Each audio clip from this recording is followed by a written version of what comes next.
Hermanos, bueno, ya tuve la oportunidad de saludarles a medias hace un ratito. Les saludo a todos en el nombre del Señor. Amén. En este tiempo y en estos momentos difíciles para el país, para nosotros también. Y antes de ir de lleno al sermón, usted comprenderá que ya estamos un poquito más que atrasados, pero a veces lo que uno programa y planifica, el Señor lo mueve de una manera bastante movida. Bastante movido. Pero no quiero dejar de saludar a quienes nos visitan el día de hoy. El Señor les bendiga mucho. Que sea su casa, que sea su familia, que sea la primera de muchas visitas que pueda tener con nosotros. Y ojalá que pueda conocer a este Dios y compartir de este Dios en el cual nosotros creemos. Amén. Somos miserables pecadores, pero buscamos cada día poder estar en comunión con nuestro Dios. Hermanos y amigos, nosotros estamos en una serie que se llama Buenas Nuevas. Buenas Nuevas para un mundo desesperado. ¿Y qué más desesperado que lo que estamos viviendo en estos días? Nosotros necesitamos buenas noticias. Nosotros necesitamos esperanza. Nosotros necesitamos certezas. Necesitamos convicciones. Cuando todo se nos mueve, cuando todo se pierde, cuando todo se quema, cuando todo se lo lleva el viento, cuando todo se lo lleva el fuego, cuando todo se lo lleva el mar, cuando todo se ha perdido. Nosotros necesitamos buenas noticias. Y gracias a Dios que tenemos esas buenas noticias. Gracias a Dios porque Cristo es la buena noticia para este mundo desesperado. Cristo es la buena noticia para aquellos que perdieron sus casas en Valparaíso. Cristo es la buena noticia para el norte. Pero no tan solo queremos centrarlo y situarlo en las circunstancias de desastre, sino que Cristo es la buena noticia para ti y para mí. Que aparentemente no tenemos alguna catástrofe a nuestro alrededor. Pero la catástrofe más importante y más principal es no conocer a Dios como su Señor, no conocer a Cristo como su Señor, como su Salvador. Eso sí que es una catástrofe.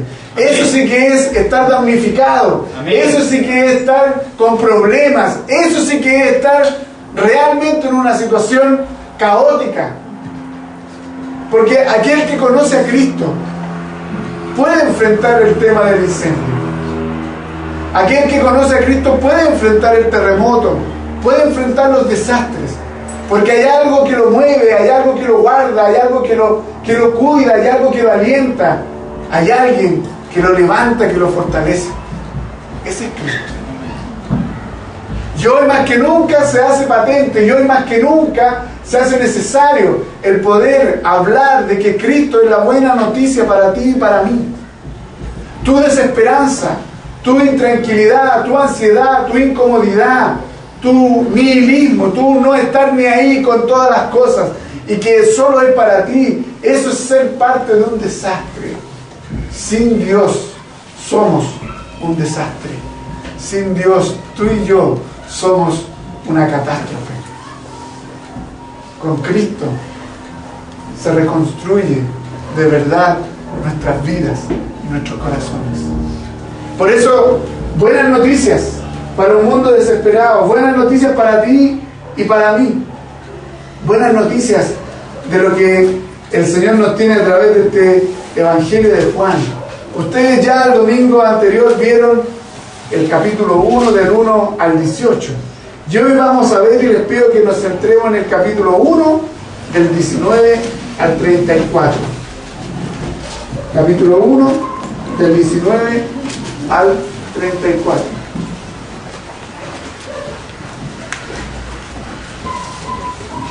¿Quién lo encontró? Dígame. Amén. Amén. Poquito. ¿Quién no lo ha encontrado? Diga misericordia. Juan 1 del 19 al 34. Amén. Amén. Dice el texto: este es el testimonio de Juan cuando los judíos enviaron de Jerusalén sacerdotes y levitas para que le preguntase: tú, me imagino hoy día, ¿quién eres? ¿Tú quién eres?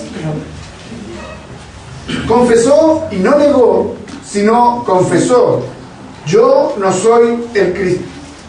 Y le preguntaron: ¿qué pues? ¿Eres tú Elías? Dijo: no soy. ¿Eres tú el profeta? Y respondió: no. Le dijeron: pues, ¿quién eres? Para que demos respuesta a los que nos enviaron. ¿Qué dices de ti mismo? Dijo: yo soy la voz de uno que clama en el desierto, enderezad el camino del Señor, como dijo el profeta Isaías. Y los que habían sido enviados eran de los fariseos, y le preguntaron y le dijeron: ¿por qué pues bautizas si tú no eres el Cristo, ni Elías, ni el profeta? Juan le respondió diciendo: yo bautizo con agua, mas en medio de vosotros está uno a quien vosotros no conocéis. Este es el que viene después de mí, el que es antes de mí, del cual yo no soy digno de desatar la correa del calzado. Estas cosas sucedieron en Betania, en Betábara, al otro lado del Jordán, donde Juan estaba bautizando. El siguiente día vio Juan a Jesús que venía a él y dijo: he aquí el Cordero de Dios que quita el pecado del mundo. Este es aquel de quien yo dije: después de mí viene un varón, el cual es antes de mí, porque era primero que yo. Y yo no le conocía, mas para que fuese manifestado a Israel, por esto vine yo bautizando con agua. También dio Juan testimonio diciendo: vi al Espíritu que descendía del cielo como paloma y permaneció sobre él. Y yo no le conocía, pero el que me envió a bautizar con agua, aquel me dijo: sobre quien vea descender el Espíritu y que permanece sobre él, ese es el que bautiza con el Espíritu Santo. Y yo le vi y he dado testimonio de que este es el Hijo de Dios. Amén. Hermanos, hoy veremos específicamente el tema de un hombre enviado de Dios. Un hombre enviado de Dios. ¿Cuál es este hombre? Nosotros lo conocemos como Juan Bautista, pero su apellido no es Bautista. Ese es su seudónimo. Eso es por... Nosotros lo conocemos como con ese apellido por lo que él realizaba, pero hay que dejarlo con el nombre que corresponde. Solamente Juan es lo que conocemos. Y este hombre era alguien importante e interesante porque era hijo de un sacerdote anciano, ¿cierto? Y de una mujer llamada Zacarías, Elizabeth, que no podía tener hijos, que era estéril. Y que producto de ello, esto se hace un poquito más interesante porque al él ser viejo y ella ser estéril, algunas traducciones hablan de posmenopáusica, pero es claramente estéril, que no podía tener hijos. Esto se hace más interesante porque cuando ellos tuvieron la bendición de poder tener a Juan como hijos, se produce una alegría inmensa. Sin embargo, en el libro de Lucas se nos relata específicamente cuál era el propósito de este hijo.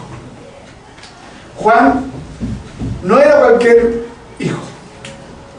Juan era alguien que Dios lo había determinado, que Dios lo había destinado con una función específica. Y desde antes de que él naciera ya tenía cosas que eran específicas para él. Como por ejemplo, de que él tenía que ser con un voto especial, un voto nazareo. Y eso sí significaba, que lo vimos el miércoles, que puede sonar como que Juan Bautista era muy radical, muy extremo, muy para el otro lado, así como que todos los ricos por un lado y todos los pobres para acá. Él tenía un voto desde antes de que él naciera impuesto por Dios. Y este voto era nazareo, y este significaba que tenía que abstenerse de comidas, de que tenía que abstenerse de tragos, de que tenía que tener una vida totalmente austera. Por eso ya ahora podemos entender Juan el Bautista, que estaba en el desierto, que vivía en el desierto y que viene a Jerusalén a compartir y a predicar el Evangelio. Y que tenía vestiduras que nosotros hoy día no las usaríamos ni en su tiempo ni en el día de hoy. Y que estas vestiduras lo único que manifestaban era la idea de tener una humildad, una sencillez y de ser contra cultura, contra mundum. O sea, ser contra a lo que estaba en ese instante, en ese momento. Por lo tanto, Juan, este hombre enviado de Dios, nosotros podemos ver ya que antes de nacer, él ya venía con un propósito. Este hombre tiene un propósito claro, tiene un objetivo específico determinado por Dios. Y ustedes en el versículo 19 en adelante lo pueden ir vislumbrando. Un hombre enviado de Dios que en primer lugar está llamado a preparar el camino. Hermano, ahí. Un hombre de Dios que está llamado a preparar el camino. Este es el testimonio de Juan. Aquí en las traducciones nos aparece algo que debiese ser muy importante. Pareciera que este texto está separado del otro. Pareciera que este texto está separado del 1 al 18. Y resulta que aquí falta un hilativo.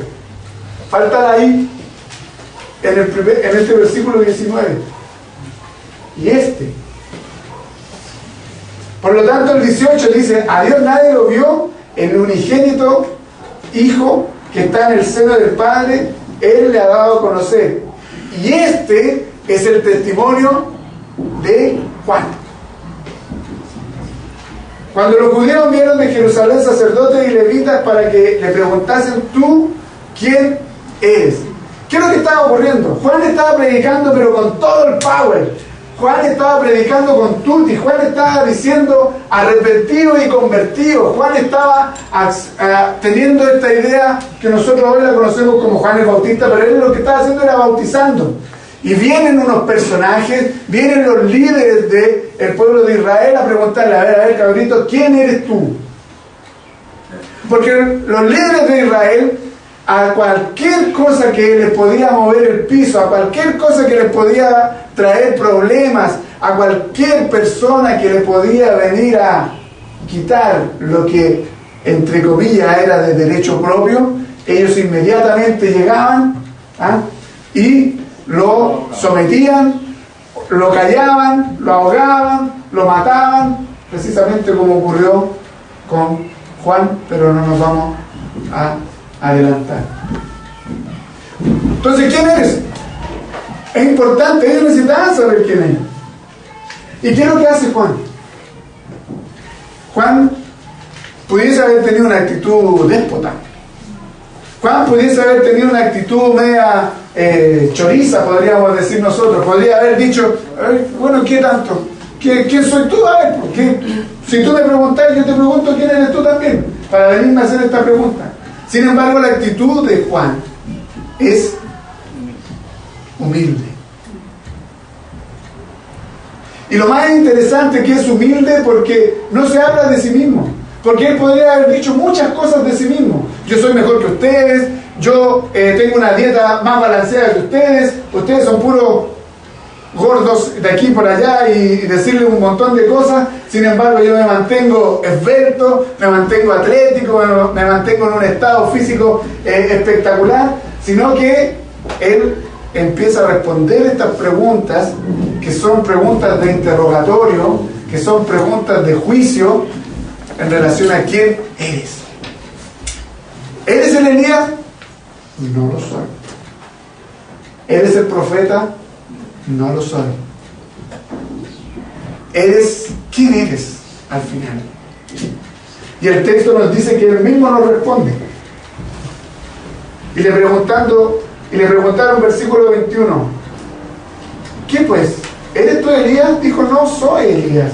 ¿Eres tú el profeta? Y respondió, no. Pues, ¿quién eres? Y él les dice claramente, como respuesta a estos líderes, yo soy la voz de uno que clama en el desierto, enderezad el camino del Señor, como lo dijo el profeta Isaías. Un hombre de Dios que prepara el camino de Dios, que prepara el camino al Señor, que prepara el camino al Mesías, que prepara el camino a el Cristo. Juan tenía un propósito que era anunciar las virtudes de aquel. Juan tenía un propósito de predicar a Cristo.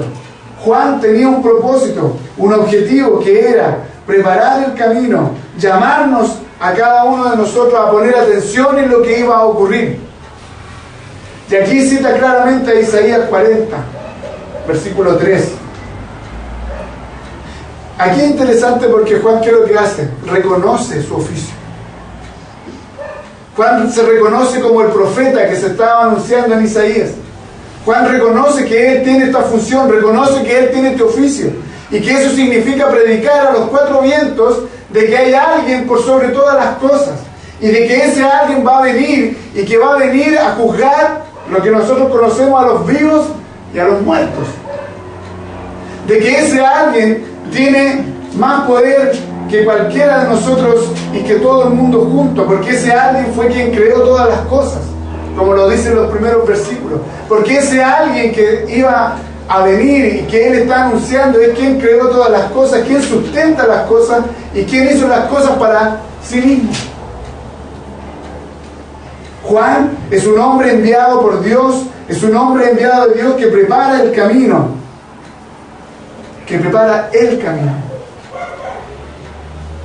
para que usted y yo podamos conocer a Cristo. Nótese que el pueblo de Israel estaba hace 400 años sin predicación, sin profecía. No es que no conocieran lo que estaba en la Escritura, tenían la Torá, tenían varias otras cosas, pero no había profecía. ¿Y qué era lo peor? 400 años lejos de Dios, 400 años que no tenían comunión con Dios, 400 años que estaban sin intimidad con Dios, 400 años en los que se dieron de ceder en sus principios, en sus convicciones, en lo que se entregaron a otros dioses, a otras ideas, a los cuales precisamente Dios les había establecido que no.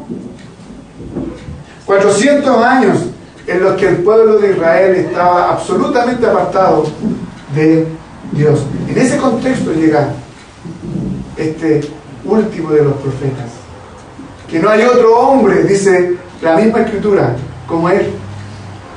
No hay otro como él, en virtudes como las que él tenía. Y este estaba llamado a preparar el camino. Mire cómo estaba la situación. Mire, nosotros podemos ver ahora en los incendios del terremoto.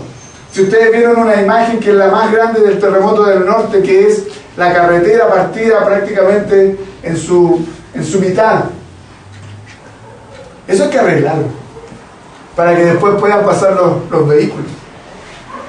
Los incendios primero hay que arreglar. Hoy día de la mañana, viendo las noticias, cómo sus moradores sacaban las latas, cómo sacaban los palos, cómo sacaban las rejas, todo lo que estaba ahí, porque hay que volver a construir. Y eso es lo que está haciendo Juan, está preparando el camino.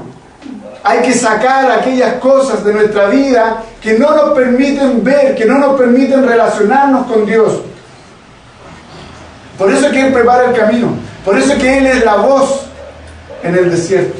No porque haya predicado en el desierto, sino estaba loco. Él no predicaba en el desierto árido, no estaba solo en el desierto. Cuando se refiere al desierto es a nosotros,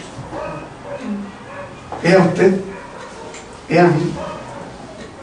Porque sin Cristo Porque sin Dios el pueblo de Israel es un desierto. Y necesitan que alguien prepare el camino y que hable de este que va a traer vida y que va a traer abundancia, colores, bendición y vida eterna. Por eso es que es importante Juan, por eso es que es importante este que prepara el camino. Pero no es solamente un hombre enviado por Dios a preparar el camino, sino que este hombre enviado por Dios que nos llama a arrepentirnos.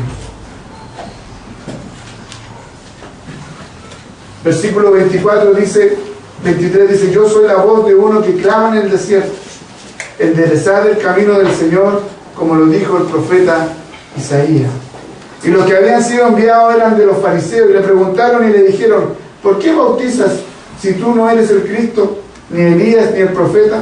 Juan le respondió diciendo: yo bautizo con agua, mas en medio de vosotros está uno a quien vosotros no conocéis.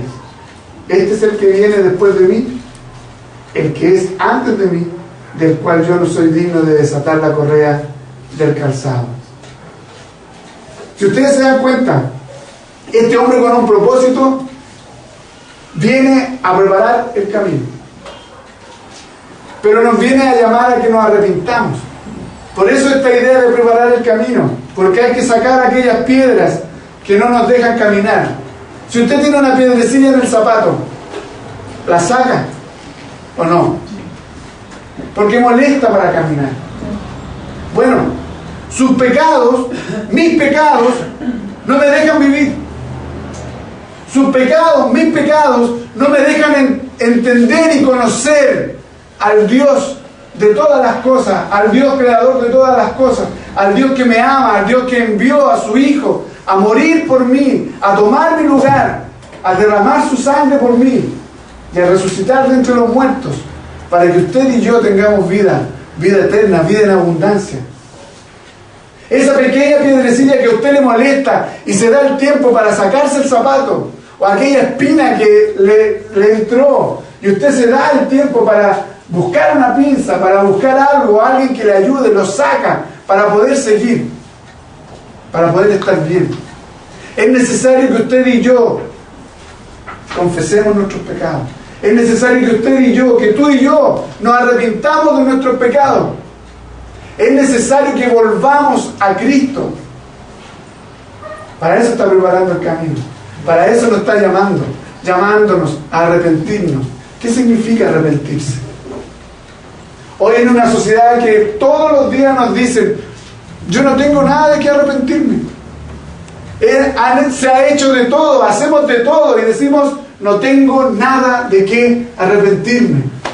Cuando la Escritura lo que más nos dice: ¡hey! Arrepiéntanse de sus pecados, arrepiéntanse de sus faltas, arrepiéntanse de su mal proceder. Y todo lo que es en contra de la Escritura, todo lo que es en contra de la voluntad de Dios, es simplemente pecado. Pecado es errar el blanco. Fuimos creados para dar en el blanco, fuimos creados para dar en el medio, en una idea de arco, fuimos creados para hacer el gol. Sin embargo, no quisimos hacer el gol. Sin embargo, pateamos para afuera. Sin embargo, en un penal, yo sé que se van a acordar los más antiguos de alguien, ¿ah? Sin embargo, en un penal donde tenían para hacer el gol, lo echamos afuera. Pero esto es aún más grave. Porque si lo usamos como figura, en un penal normal hay alguien que puede atajar el gol, la pelota. Sin embargo, aquí no había nadie, aquí no hay nadie para que pueda atajar el gol. Era llegar y pegarle despacito, recto y hacer el gol. Sin embargo, aún sin arquero, tiramos el balón afuera. Eso es errar, eso es pecar. Y Dios nos da los parámetros. Él nos dice qué es lo que tenemos que hacer y qué es lo que no tenemos que hacer. Y cuando hacemos lo que a Él le desagrada, es pecado. Y a eso es lo que nos llama Juan, a arrepentirnos de todas aquellas cosas que no le agradan al Señor. ¿Tiene algo de qué arrepentirse? ¿O está igual que el mundo? ¿Tiene algo de qué arrepentirse? Tenemos algo de qué arrepentirnos. Así es. No sé si habrá matado a alguien. Todavía no. No sé si habrá insultado a alguien. No sé si le habrá pegado a alguien. No sé si habrá mentido. No sé. Usted sabe. Pero usted sabe lo que es malo, aunque no haya leído la palabra. Porque todos tenemos un sentido de Dios. Arrepiéntase. Arrepintámonos de nuestras malas obras. Un hombre enviado de Dios a preparar el camino para que usted y yo nos arrepintamos de nuestros pecados. Pero ¿sabe cuál es el mayor pecado? Es el no creer en Dios. El mayor pecado del hombre, la mayor atrocidad, podríamos ponerlo en esa categoría, es que usted no crea en Dios. Y el llamado es a que usted se arrepienta para que pueda creer, para que se puedan abrir sus ojos a esta realidad. Arrepentíos y convertíos de toda vuestra maldad, dice la palabra. Juan fue llamado y enviado a preparar el camino, a predicar un mensaje potente que nos llama a arrepentirnos. Si ustedes ven en otro evangelio, le dice camada de víboras. ¿Quién les enseñó? ¿Quién les dijo que podían apartarse, arrancarse del castigo de Dios? Arrepiéntanse, vuélvanse de sus malos caminos, vuélvanse de su idea de que sin Dios pueden estar mejor. Volvámonos de esta idea de que hay otros dioses, hay otras cosas que puedan hacer de mi existencia mejor. Solo Dios, absolutamente solo Dios, es el que puede dar sentido a su vida y es el único que puede dar un propósito. Y por último, el texto nos dice que yo no le conocía, mas para que fuese manifestado a Israel, por esto vine yo bautizando con agua. También dio Juan testimonio diciendo: vi el Espíritu que descendía del cielo como paloma y permaneció sobre él. Y yo no le conocía, pero el que me envió a bautizar con agua, aquel que me dijo: sobre quién veas descender el Espíritu y que permanece sobre él, ese es el que bautiza con el Espíritu Santo. Un hombre enviado de Dios que prepara el camino, que llama a arrepentirse, que muestra al Hijo. El Evangelio de Juan es netamente mostrar la divinidad de Cristo. El Evangelio de Juan está enfocado a eso y su propósito es eso. No vamos a entrar en los detalles, pero si ustedes se dan cuenta, Juan dice algo: yo no lo conocía. ¿Pero cómo? Si hay algunos que dicen que son parientes, de que María y Elizabeth son primos, en segundo grado, póngale el grado que quiera, pero se conocían. ¿Cómo que no lo conocía entonces? A lo mejor él conocía al Jesús humano, ¿cierto? Jugaron, capaz que hayan hasta jugado juntos, que hayan hecho alguna jugada, hayan jugado fútbol. Puede ser, pero él dice: no lo conozco. Pero él se está refiriendo al Cristo. Juan Bautista no conocía al Cristo. Y cuando vio todas las señales que Dios le había dicho que se tendría que dar en relación al Mesías, él reconoce que este es el Cristo.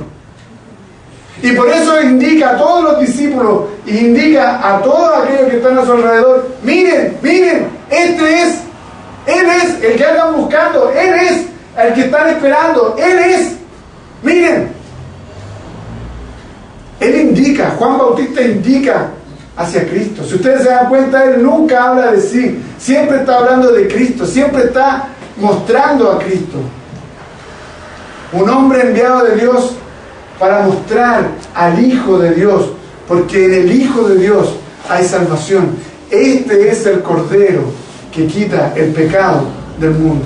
Claramente a una idea pascual, claramente a la idea del Cordero. Cuando se cortaba la cabeza se derramaba la sangre y eso permitía que el pueblo de Israel tuviese perdón de sus pecados. Este es el Cordero perfecto, Este es el Cordero que dio su vida, que derramó su sangre una vez y para siempre, por todos y cada uno de nuestros pecados, por los pasados, por los presentes y por los que vienen, porque vamos a seguir pecando, aunque usted no lo crea. Hermanos, un hombre de Dios que fue preparado, que fue llamado a preparar el camino para que nos arrepintamos de nuestros pecados, para que volvamos nuestros ojos a Dios. Un hombre que fue enviado para mostrar al Hijo, al Redentor. Ese mismo hombre, hoy a través de la palabra, el mismo Espíritu que hablaba a través de ese profeta, ese mismo Espíritu está hablando hoy. ¿Eres un desierto? Aquí está la voz que clama en el desierto. ¿Quieres ser un desierto florido? ¿O quieres ser un campo maravilloso, hermoso, donde todos los colores reflejen la bendición de Dios, el ser de Dios? Pon atención a este llamamiento. Arrepiéntete de tus pecados. Arrepintámonos de nuestros pecados. Veamos a Cristo, el único que puede cambiar la realidad de nuestra existencia. Él es el que quita nuestro pecado. Es Él el que nos lava y nos limpia de toda nuestra maldad.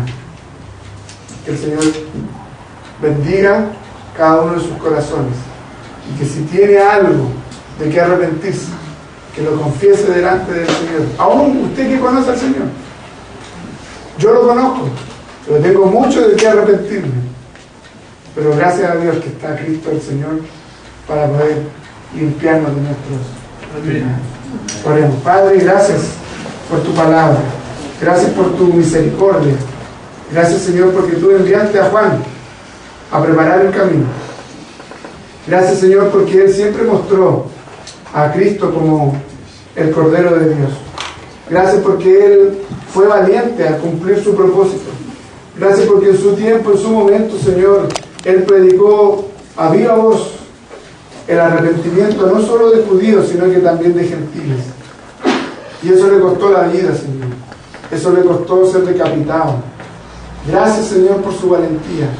Gracias por ese espíritu que tú colocaste en su corazón. Y gracias porque Él te conoció. Gracias porque Él te reveló, te mostró delante de los demás. Gracias, Señor bendito, porque eso hoy lo podemos conocer a través de tu palabra. Y gracias porque tú también nos llamas a arrepentirnos de todos nuestros pecados, a confesar nuestros pecados delante de ti. Y, Señor bendito, sobre todo, a confesar nuestra necesidad que tenemos profunda de ti. Ven a nuestros corazones, oh Dios, que necesitamos profundamente. Transfórmanos, regenéranos, transforma nuestra manera de pensar y de vivir. Y ayúdanos, Señor, a ver a Jesús realmente como el Hijo de Dios, como aquel que quita nuestro pecado, para poder estar cerquita tuyo, ahí en la intimidad, como todos deseamos. En el nombre de Jesús. Amén.